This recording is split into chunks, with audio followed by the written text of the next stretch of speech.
With all of the meta humor in this movie, I'm trying to figure out whether or not they're trying to make fun of Top Gun, or are they really being serious with this bromance that Jonah Hill and Channing Tatum have with each other in this movie.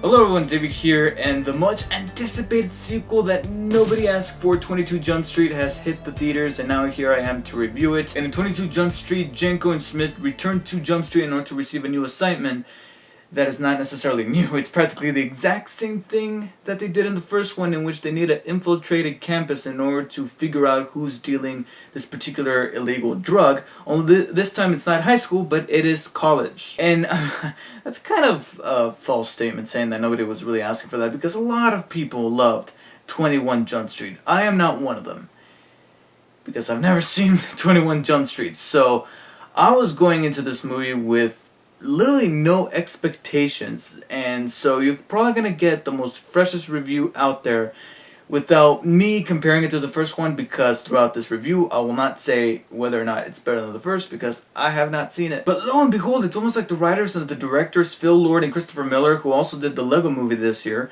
which I really loved, and have officially put Lord and Miller on my list of directors to look out for to see what their next project's going to be.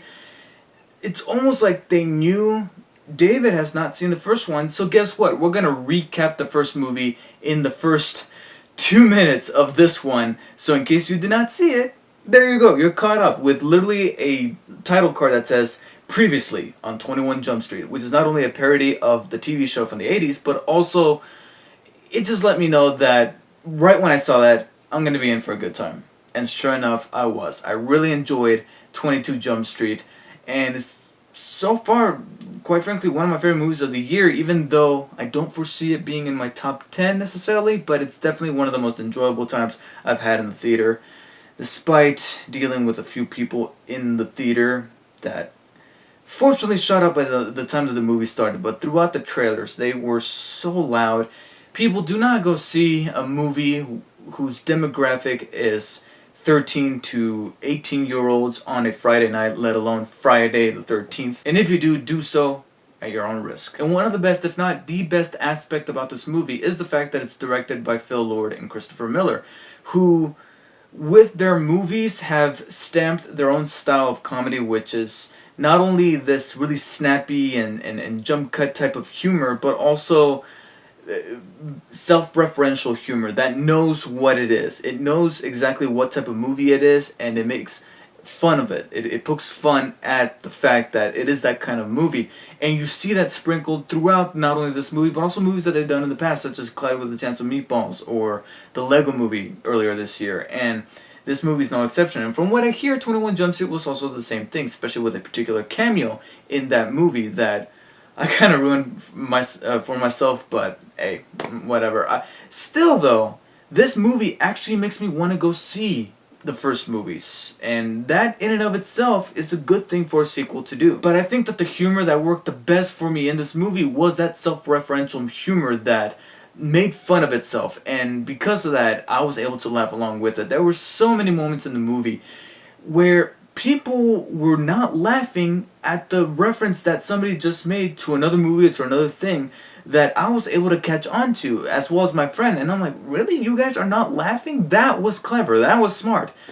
But then came the dildo jokes and the penis jokes and the excessive amounts of the word fuck, and it was then when the rest of the people were laughing. Now, don't get me wrong, there were certain times when that kind of humor did get a laughter out of me, but there were other moments where everybody else was laughing, but I was just there waiting for that particular joke to go along, because it doesn't pertain to my taste necessarily when it comes to that kind of humor. But Lord and Miller cannot be the only people that I give credit to for the humor. You also got our two main leads, Jonah Hill and Channing Tatum, who own these roles, especially Channing Tatum, because this guy could be hit or miss with the type of material that he's given. If he's working with a director that knows how to get a good performance out of him, like Soderbergh, who unfortunately is now retired, so I think these are the next best guys to get a good performance out of Channing Tatum. And then there's other moments where, like I said, he could be a bit of a miss. He could be kind of meh.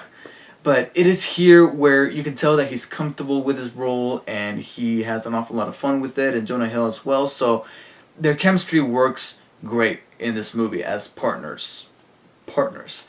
And there's just so many homoerotic tones in this movie with the two of them that sometimes it makes fun of that because it's aware that they got these undertones, and there's other moments where you're just like, oh come on, just do it with each other already. But their performances were good, their chemistry was good, and hence the humor around these two characters were good. And you also got other people in the supporting cast that did a great job, such as Ice Cube as his character, and all these other people. They were good. There was not one bad performance, as well as some welcome cameos from returning characters from the first movie. Some were more effective than others, but they each had the right amount of screen time, so one didn't overshadow the other, and they all had their good lines of dialogue and their good jokes, and so everything was balanced really well when it came to the characters. And like I stated before, the story is practically the exact same thing, but because of the self-referential humor, they're able to make fun of that, and they're able to take jokes out of that premise and make us laugh with them. Now that leads to what could be my only two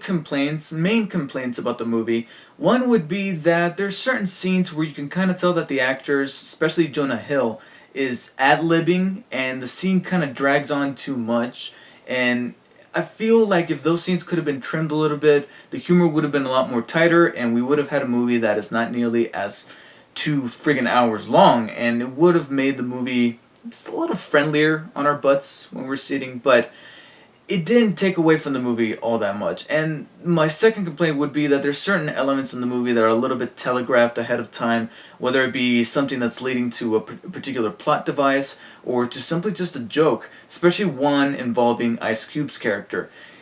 When they start to introduce certain things, I'm like, I think that's what's going to happen, and sure enough, it did happen that way. Fortunately, it is that particular joke that led to what, in my opinion, is the best scene in the entire movie. It's the scene that I was able to take away from this movie and just memorized in my head, and I kept playing it over and over, and I kept laughing on my way home. And it's not even a joke. It's just a reaction that a character has in the scene. But I do feel like certain things could have been trimmed, and like I said, there's things that the writers could not have escaped from when it comes to predictability. But luckily, those moments of predictability are not very frequent. There's literally like 1, 2, maybe 3. And that, along with my other complaint about the scenes dragging on too much, they don't take away the enjoyment that I had out of this movie. I really did have a good time. And if you have seen the first one, I think you'll appreciate it more, because my friend did see the first one, so she said that this was actually better. So I take her word for it. But if you have not seen the first film like me, I think you can actually go into this movie without having seen the first one, not only because the story is that accessible, but also because you got that very convenient recap at the beginning. So for that, I give 22 Jump Street enthusiastic 8 out of 10. So let me know what you guys thought of 22 Jump Street, and if you have not seen it, let me know if you guys gonna go see it and you think it looks good. And if you do so, I suggest that if you want to, wait until after opening weekend, because then you'll be able to avoid the main demographic of this movie that are trying to sneak in and not realize that they're in a public place with other people. Ugh. And I'm not suggesting to do so necessarily, but if you like, there is something at the end credits. It's not even a scene, it's like a little gag to reward whoever decided to stay after the end credits. But if you want to know, there is something there, so feel free to do so. And thank you guys for watching. I'll see you guys next time.